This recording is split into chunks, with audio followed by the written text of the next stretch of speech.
Hello, everyone. This is another Black Conservative. I'm Ryan Bowden. Thank you all for joining me. What I want to talk about in this video is something that I discovered about several days ago, actually a few days ago, and I heard it in a post. I don't know if it was a TikTok video or a reposted video. I think it was a reposted video about this relatively new phenomenon known as passport bros. I know you guys have heard of this. But essentially, as I was listening to this whole idea of passport bros, I began to read the comments on what these passport bros are supposed to be, and it was a lot of negative. It was a lot of I'm gonna put it like there's a lot of mixed uh, comments and mixed opinions about why they're doing this. But really, what is a passport bro? I'm looking at it, I'm like, man, what is this all about? Passport bros. And I said, what is this all about? When did this start? What is this all about? So what I'm going to do, I'm going to give you guys, I'm going to look this up in the Urban Dictionary because I wanted to do a little research, a little background on this. Now, Urban Dictionary is not, that's an Urban Dictionary, I mean, I don't know if you can quantify that as an actual dictionary, but for the sake of argument, you're probably not going to find this in a authentic dictionary. What is a passport pro? Let's look it up into an authentic dictionary. You're probably not a Webster's dictionary. You're probably not going to find it in a Webster's dictionary. So, for the sake of appealing to the pop culture, we will look this up in the Urban Dictionary. Now, the Urban Dictionary, as I looked up in the Urban Dictionary, is different meanings to what a passport bro is. But I wanted to look this up and I wanted to give a comment about, or a few comments about some women's response to these men that do this type of thing. So let's get right into this. This is not a video. These are not videos that I normally do on a normal basis. But I understand relationships. I've had one, for crying out loud. I've had several for crying out loud. I wasn't somebody that was all over, but I've had relationships. So I understand relationships. I understand what men want and what they don't want. So let's get into this. Generally speaking. So according to the Urban Dictionary, a passport bro, passport bros, according to this meaning, is men who understand that Western women have drunk the Kool-Aid past the point of no return. That sounds opinionated, don't it? And got their passports to enjoy happiness and peace with fit, friendly foreign women. The other definition is the passport bros are men who have chosen to seek out foreign women. This is the definition right here that I actually thought, even before I began to look it up, that it really stands for. Because as I was watching this, I cannot remember this man's name, but he's well known, very popular, a black male podcaster, conservative, and he was giving his spin on passport bros, and that was actually the first time I heard about it. And as he was giving his spin on it, the definition that came to my mind fits the definition in his Urban Dictionary. It says the passport bros are men who have chosen to seek out foreign women, typically from other countries, for relationships. They believe that Western women have been influenced by cultural and societal pressures to behave in a certain way, and that by seeking out foreign women, they can find a more authentic, fulfilling, and harmonious relationship. This is seen as a way to restore the natural balance between masculine and feminine energy and to avoid the quote wickedness of Western women. And to me, that is the most accurate definition of the so-called passport bros. Now, there's other articles that go into detail of when this started. This whole phenomenon of passport bros started. It's relatively new, but here's the thing. And I had to chime in on this, but I'm like, hearing these comments, this one particular video I was watching where I heard these ladies just dogging these men out. I mean, attacking their sexual organs, talking about things like this one particular woman, she was on there, she was saying things like the these men and clearly these, and I'm gonna put this out here, these were African American women. So when I looked at the title Passport Bros, not only did that definition that I just read was a more accurate definition that I had put placed within my own mind, but I always looked at it as these are African American, these are black men because of the word bros, you know.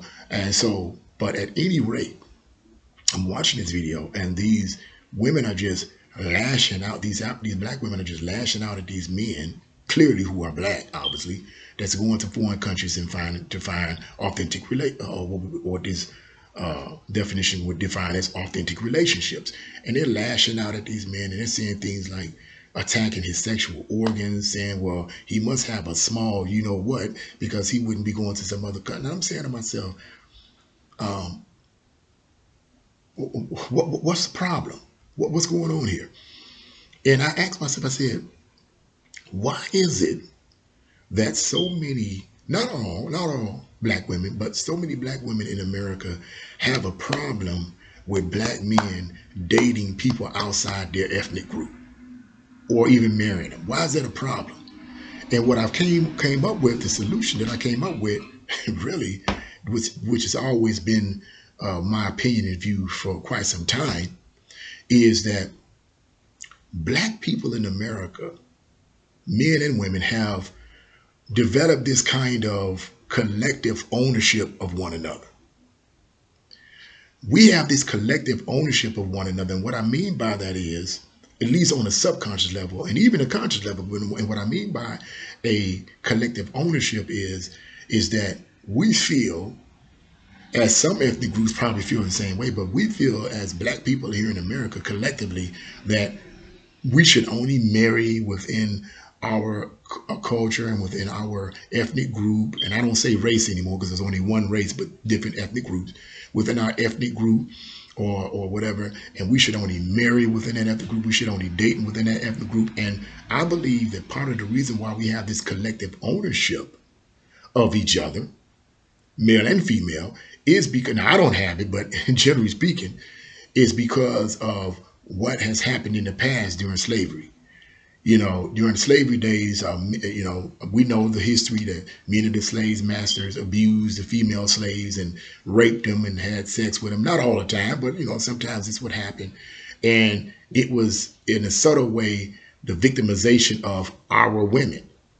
So to keep other people from other ethnic groups from abusing our women, we have this subconscious and even conscious concept of ownership when none of us own anybody. That's my opinion, okay, on that.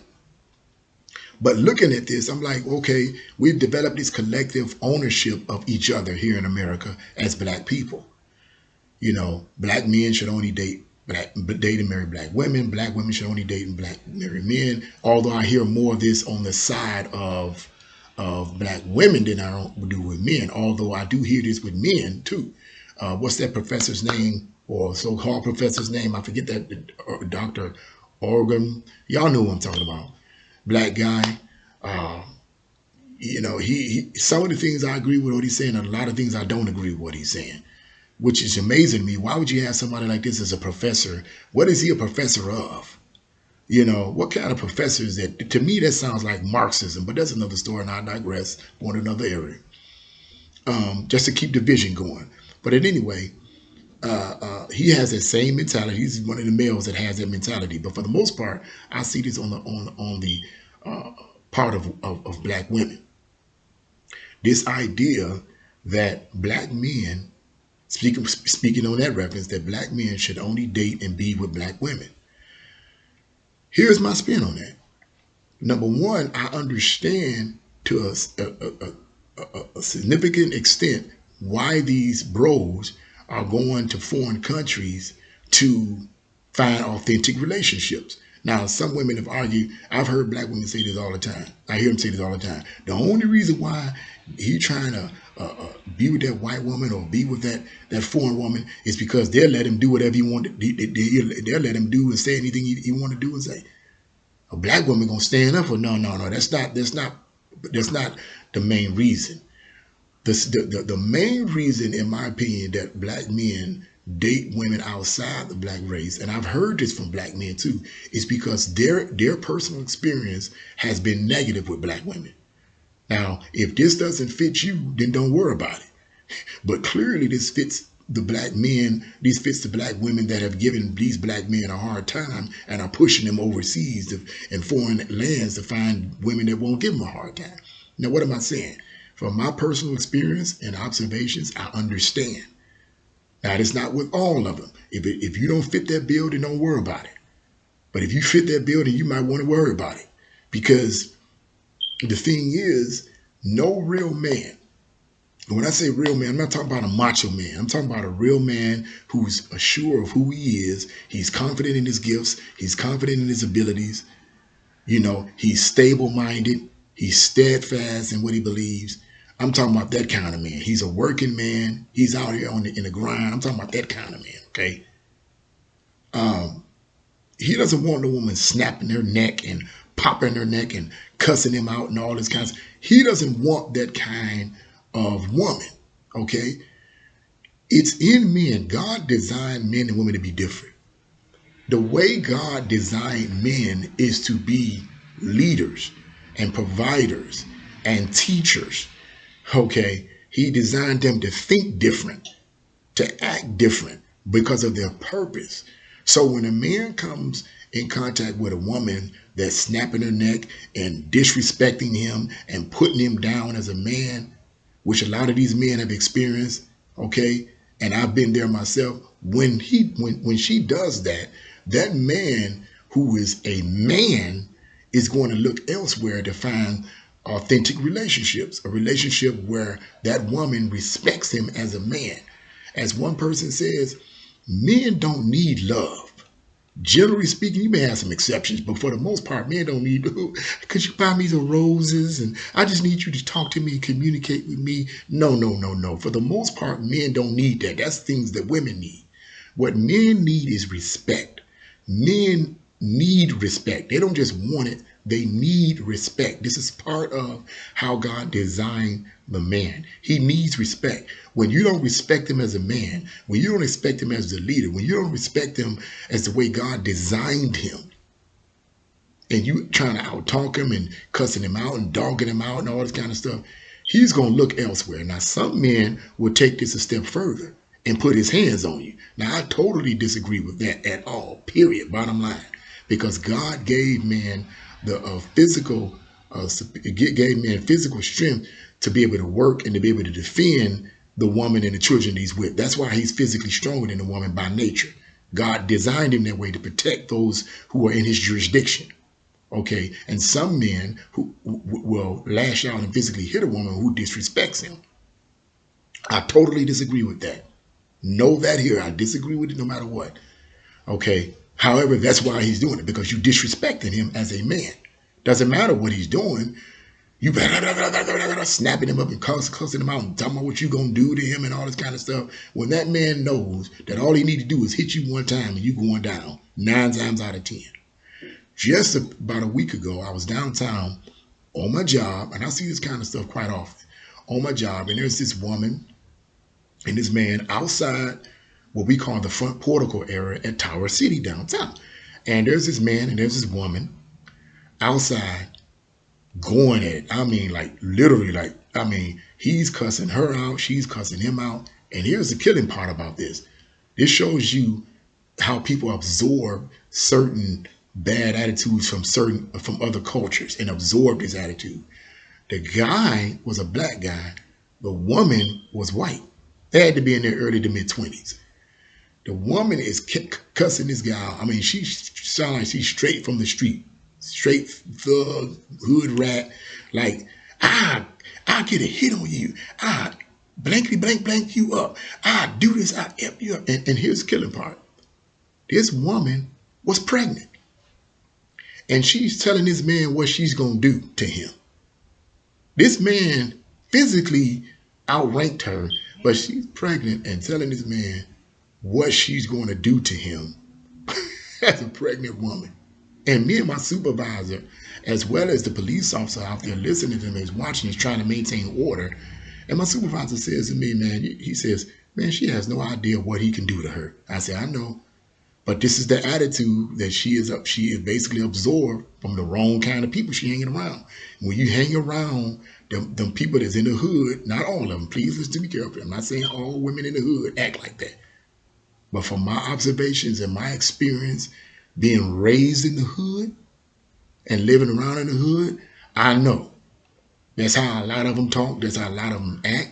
And that's why a lot of these passport bros are going elsewhere to look for women that they can obtain authentic relationships because they're getting tired of being disrespected. When a man deserves respect, now some people argue, well, some of these men don't deserve respect. Okay, I get it. But you got a lot of men that deserve respect and they know it. So they're not going to look somewhere where they know they ain't going to get any, they're not going to get any respect. They're going to look somewhere where they can get respect. Now, a lot of these foreign women, not all of them, but a lot of these foreign women are raised in cultures that still believe in traditional marriage. They still believe the man is the head of the household, the head of the wife. They still believe that the man should be the one providing, the woman should be at home cooking. They still believe that the woman should submit to the leadership of her husband and submit to the leadership of the man. They still believe that in those cultures. Now, some people can argue. Some people can argue and say, "Well, no, he just want to dominate her and control her." No, that's not it. I told you, men are designed in a different way. Men are designed different than a woman, and women are designed to help the man. All the qualities and abilities that are in the woman that God put in the woman, He put those qualities and abilities in her to help the man. You may say, how you can say that, Mr. Bolden? Because if you, I'm speaking from a biblical perspective. I always use the Bible. When you go back to the Bible, the book of Genesis, that's how it was. That was God's original plan for marriage. The man is not the boss. He's just a leader. But when God created a woman, He created her to help the man. The man needs the woman, but he needs a woman that's going to actually help him spiritually, physically, psychologically, in them areas. That's what he needs. You don't need somebody cussing him out and dogging him out and disrespecting him, talking about what she gonna do to him when he knows in his mind she can't do it unless she gets somebody else to do it. Just saying. I could go on and on and on with this kind of stuff, man, but it's just crazy how I see this kind of stuff going on. So that's my spin on the passport bros. That's why I believe they're going to these different places and trying to find, and let me say this too. Why is it a problem for these women? Why is it a problem? Why are you attacking these men for going over there? What's it to you personally? You see what I'm saying? Let that man alone. Let him be who he want to be with. Why is it a problem for you? Like I said earlier, we have this collective ownership of each other on a conscious and subconscious level, but I don't own you, you don't own me. We're not married. These women weren't married to any of those men. They probably weren't even dating them. So what's the problem? What's the problem? Find you somebody that you can be with. Find you somebody that you can love and respect. And you will love and respect. Don't worry about the passport bros. Clearly they're doing it for a reason. And it isn't because they want to boss some woman around and disrespect her. That's not it at all. That's not, I highly doubt that. You may have some bad apples in the bunch, okay? But for the most part, no. Why would you go way across overseas to go abuse your power? You might. There might be some, like I said, but why would you do that? Why would they do that? What's the point? It's a waste of time and money. It makes no sense. They want authentic relationships. That's why they're going over there. They want traditional authentic relationships. And that's what it's all about. That's my spin on that, Why is it a problem with you? Why are you attacking this man's sexual organs? Have you ever been to bed with him? What do you know about his sexual organs? Don't let me go off on this, man. It's crazy. People got to stop doing the things. It's just crazy, man. Just crazy, crazy, crazy. We all are individuals made in the image of God. Who's for you is for you. Who's for me is for me. Who's for that person is for that person. Don't worry about it. What ethnic group they want to be a member of, want to marry, that's their prerogative. That's their business. That's the way I see it, in my opinion. Okay, so I just wanted to give that spin on this passport bros phenomena. What do you guys think? Give your opinions in the comment section below. Like, share, and subscribe to my channel. God bless you all. See you again.